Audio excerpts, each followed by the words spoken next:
Hi everyone from Sinus Jaya. I'm here to discuss one of the articles I had written this morning. It stands out to me today because it's one of those hot topic that everyone's talking about. It's about humanity and justice. The title of my article that I have written today this morning is what we call Inner Peace as Justice.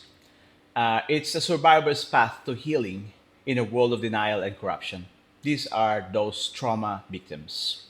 And mostly trauma survivors know the painful truth. Justice is not merely punishment or legal victory, it is a restoration of their inner peace. There is an inherent link between trauma as well as injustice. And trauma arises from profound violations based on abuse, violence, betrayal that strip away their safety, their agency, and trust. Again, based on Dr. Herman, Judith Herman, on her book titled "Truth and Repair."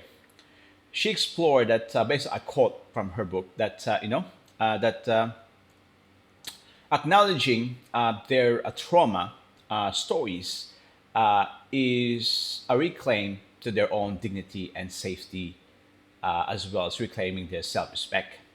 And for that, I mean, traumatic disorders, according to her, are afflictions of being powerless, or being, submissive or subordinate to those who were perpetrators. And for that, making empowerment as a central principle to their recovery process. And again, there's a systematic, um, external justice that remains elusive. And in an imperfect world that we're living in right now, there's a full external justice, which is not always an option. Our legal processes can re traumatize the victim. So, again, we needed a policy change when it comes to protecting those who are survivors of trauma, survivors of violence, survivors of any abuse that an individual had experienced against those who are perpetrators, or what we call defendants within the court system.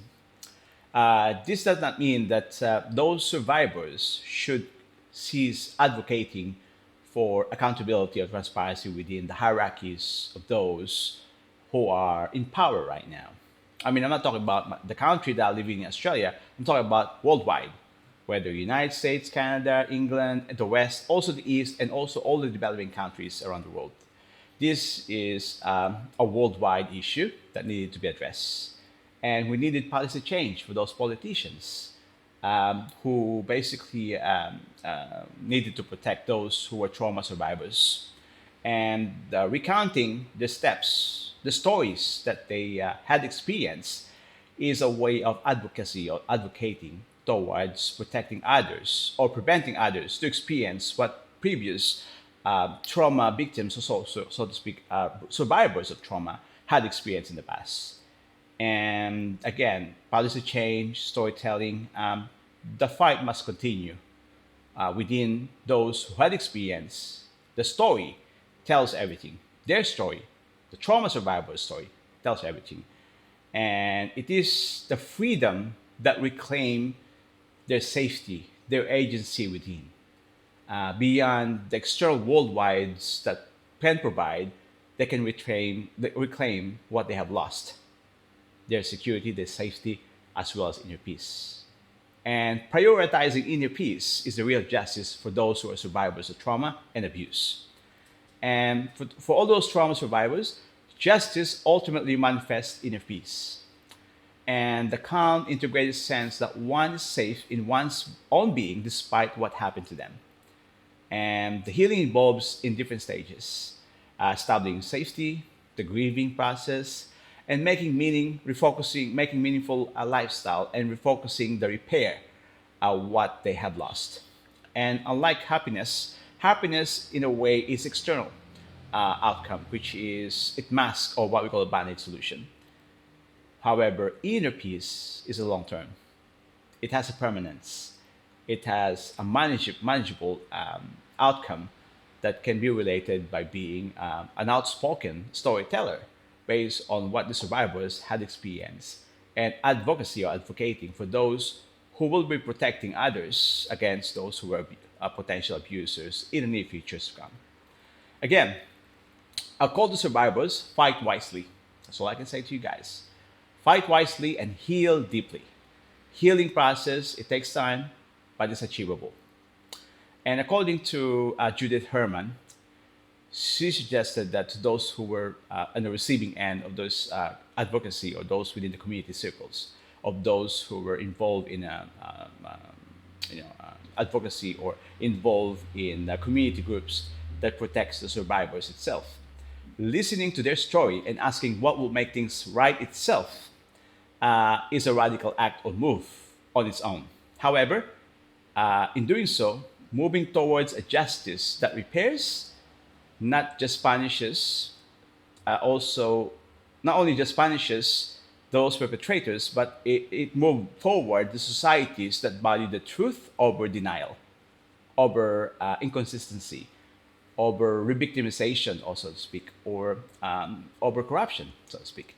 I mean, trauma survivors are not broken. They are not broken.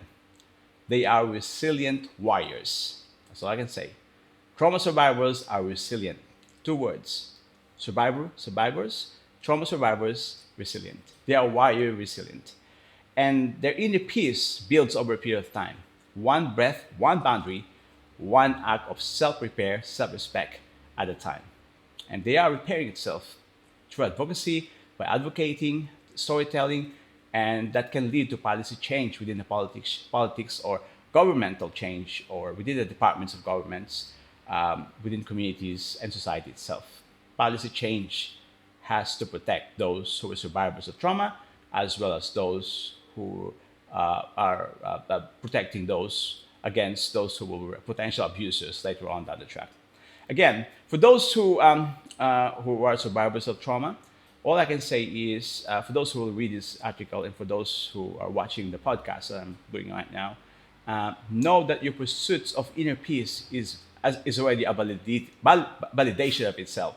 There's a validity already on itself, and it's a very powerful and profound form of justice.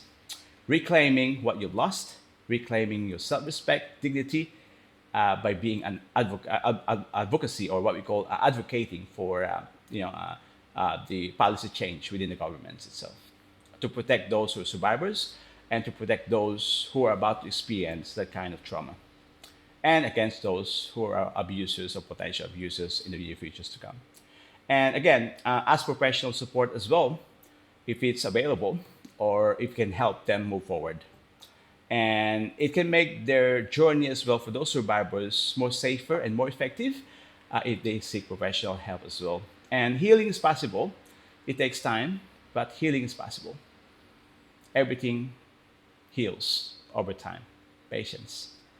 For those of you guys who's listening right now, so hopefully this article does give an insight to those who are trauma survivors, and the recovery equates to their resilience. They are resilient warriors. Okay, so have a good night to all, and you are not broken. Your stories tells everything, and be an advocate, be a storyteller for a policy change to protect those who needed to be protected. Have a good night to all, and hopefully this article be insightful to others. And I'll think of something that will be meaningful and insightful again in the next day or so. Have a good night to all. It's 9:27 p.m. Australian Eastern Standard Time. Good night all. Good night everyone. Bye for now.